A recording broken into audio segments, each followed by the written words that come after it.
Jadi memang berdasarkan tinggalan arkeologis yang ditemukan itu ada bukti 7 prasasti yang tersebar di Bogor, di Jakarta, sama di Banten.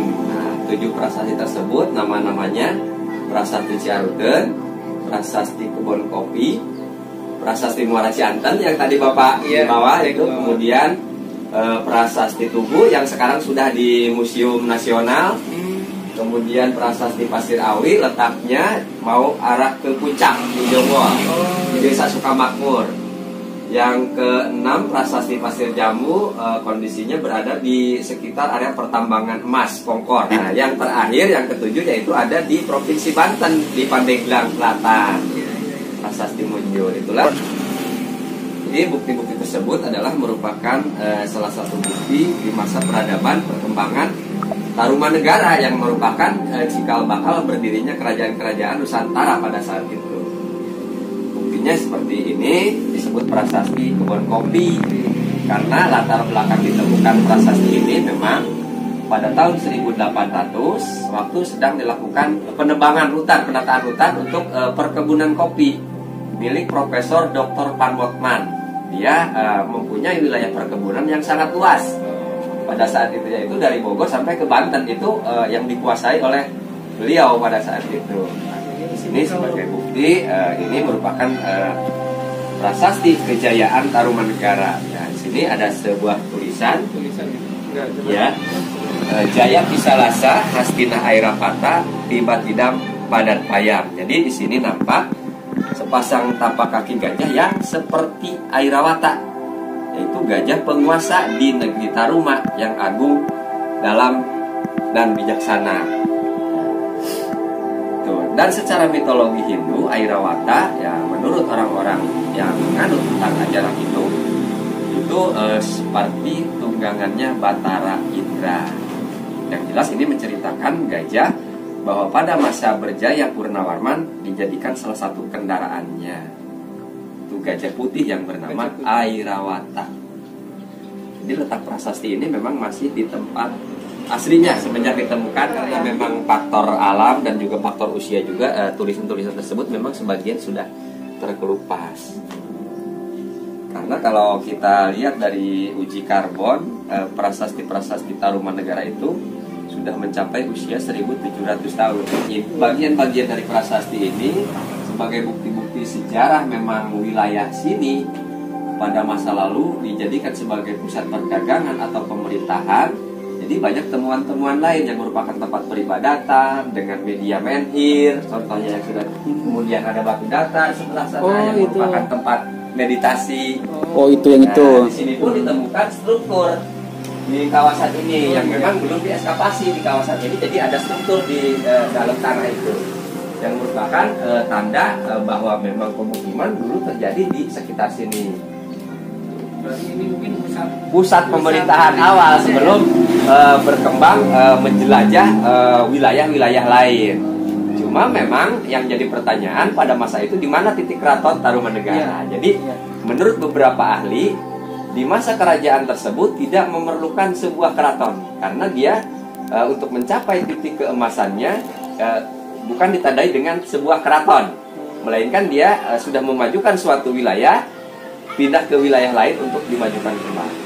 Jadi yang termasuk lingkar dalam atau titik pusat yang sekarang menjadi Bogor, Banten, Cirebon, wilayah DKI Jakarta itu lingkar dalam kekuasaan Raja Purnawarman. Sedangkan yang termasuk lingkar luarnya yaitu Nusantara yang disebut Tatar Pasundan. Dan India itu dulu salah satu Nusantara. Itu wilayah Tarumanegara juga. Bahkan pada abad ke-7 ke-8 dari kerajaan Tarumanegara sampai mengutus ke negara Cina untuk menagih upeti. Jadi di wilayah sana itu ada di bawah kekuasaan raja-raja. Berarti sampai ke ekspansinya sampai Purnawarman sampai ke Cina gitu. Sampai ke Cina. Bahkan salah satu bukti India pun ada di wilayah kekuasaannya. Di sana pun ada situs Tarumanegara yang ada di India. Tuh. Nah, berkaitan dengan lagi. Jadi di Kampung Muara ini memang kenapa dulu ada pusat pemerintahan? Kalau kita lihat secara letak geografis, memang sangat mendukung dengan lingkungannya. Jadi ada aliran sungai, salah satu transportasi dan juga sumber kehidupan untuk menghubungkan, untuk perdagangan. Dan itu dulu sebagai jalur utama satu-satunya sungai. Jadi ada Sungai Ciaruten, Sungai Cianten, Sungai Cisadane yang menuju ke laut, ke pelabuhan-pelabuhan besar yang ada di pesisir pantai. Ke Sunda Kelapa ya, Jakarta. Sunda Kelapa. Nah, Hmm. Sunda berkaitan dengan nama Sunda. Nah. Jadi nama Sunda itu memang sudah diucapkan oleh Purnawarman waktu memindahkan ibu kota Tarumanegara ke Sundapura. Oh, Sundapura namanya. Berkaitan dengan kerajaan Sunda, makanya muncul kerajaan-kerajaan Sunda. Setelah Tarumanegara itu dari Linggawarman muncul kerajaan Sunda. Yang berakhir di kerajaan Tarumanegara itu namanya Linggawarman. Di situ berdiri kerajaan Sunda. Dan pada masa pendirian kerajaan Sunda, Purnawarman pun membuat prasasti juga yang disebut Prasasti Kebon Kopi II. Di mana itu letaknya, Pak? Menceritakan tentang pengembalian kekuasaan dari raja-raja Tarumanegara ke raja-raja Sunda. Setelah Sunda baru muncul kerajaan Kendan atau Galuh yang berpusat di Ciamis, sekarang Astana Gede. Tuh. Kerajaan Galuh, Jungwanara. Nah dari situ berkembang, ada seorang pemimpin atau raja diutus ke Bogor karena merasa terusir di sana, lari ke Bogor. Disitulah dia dijadikan sebagai raja, namanya Trusbawa. Ya, Trusbawa berdiri Pakuan Pajajaran. Nah setelah dipimpin oleh Sri Baduga Maharaja, ya, yang dikenal sekarang namanya Prabu Siliwangi. Nah itu salah satu pemimpin yang menyamai dengan Purnawarman namanya. Jadi sangat harum, sangat dikenal dunia pada saat itu. Ya, Pajajaran itu adalah sebuah ibu kota dari kerajaan Sunda dan kerajaan Galuh, namanya ibu kota Pakuan Pajajaran, yang sekarang kondisinya Kebun Raya Istana. Oh, Istana Bogor itu. Pakuan Pajajaran. Ada Lawang Saketeng, itu merupakan pintu gerbang utama kerajaan pada masa lalu. Asal nama-nama yang ada di wilayah kota Bogor.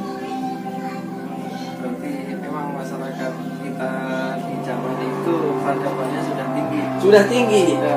Jadi pusat peradaban itu memang yang sekarang menjadi daerah Jawa Barat itu merupakan pusat peradaban dunia berdasarkan situs-situs yang tersebar di Jawa Barat.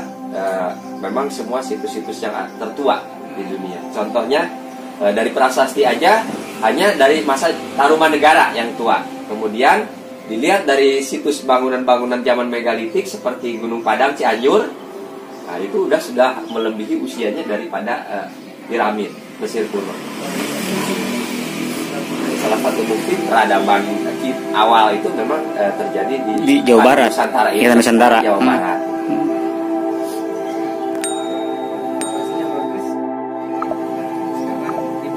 Ibu Buddha. Dan berarti untuk membuktikan kalau kerajaan Tarumanegara itu agamanya termasuk agama Hindu atau Buddha nih, Pak? Hindu di awal, ya. iya.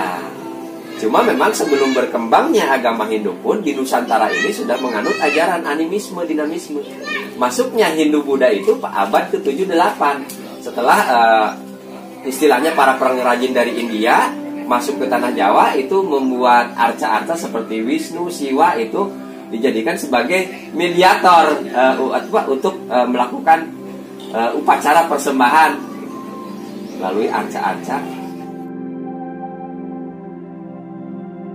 Ada hubungannya. Jadi wilayah Kampung Muara ini bukan hanya diduduki pada masa kejayaan Tarumanegara, melainkan di masa Pajajaran pun juga. Jadi selain temuan-temuan bukti bangunan-bangunan masa Pajajaran, di sini pun ada media untuk tempat pemujaan orang-orang di masa Pajajaran. Jadi medianya arca Polinesia yang disebut arca tipe Pajajaran, yang tadi kondisinya ada di area sungai. Jadi sudah berdampingan. Oh, udah berdampingan. Berdampingan karena memang cikal bakalnya Hindu masuk ke Buddha. Di situ baru berkembang agama Islam yang dibawa oleh orang-orang pedagang itu. Pedagang, kemudian tokoh di Nusantara pun ada dari keturunan Pajajaran itu.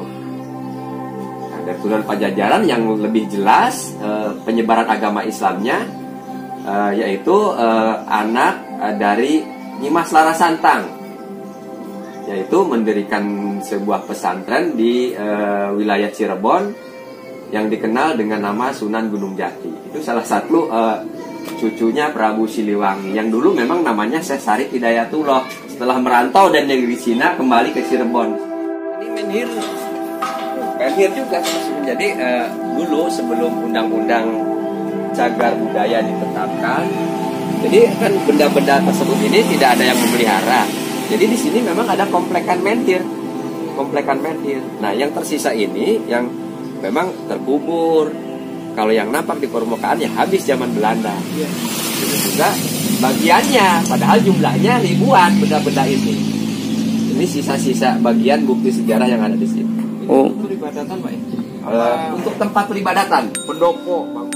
Ini dulunya emang kondisi struktur tanah ini sudah berubah. Dulu bentengan-bentengan di sini. Oh, gitu. Berundak, teras. Oh. Nah, ini disebut zaman prasejarah megalitik. Dan megalitik kan ada bagian-bagiannya, menhir, dolmen, lingga, yoni, itu kan salah satu masa prasejarah, berkembangnya masa prasejarah. Bisa kita bayangkan zaman dulu orang melakukan tapa brata di posisi atas batu, bahkan ada beberapa pendapat ini karena orang itu mempunyai kesaktian, ini kan bekas lutut ini. Iya ya. Kan bukan hanya di zaman Buddha saja, benda-benda ini digunakan untuk melakukan tapa brata ataupun penobatan raja-raja, melainkan oleh masa kerajaan Islam pun benda-benda ini dipakai. Contohnya salah satu benda yang dulu berada di wilayah Bogor sekarang ada di Banten, itu fungsinya dibawa ke Banten untuk dijadikan penobatan raja-raja Islam di zaman Kesultanan Maulana Hasanuddin. Sekarang batunya ada di Banten, namanya Batu Gilang. Di sana diamankan di depan Istana Srosoan. Itu bekas keraton Kesultanan Islam Banten. Kalau Cirebon kan Kasepuhan. Cirebon itu Kasepuhan, Kanoman, Pakungwati.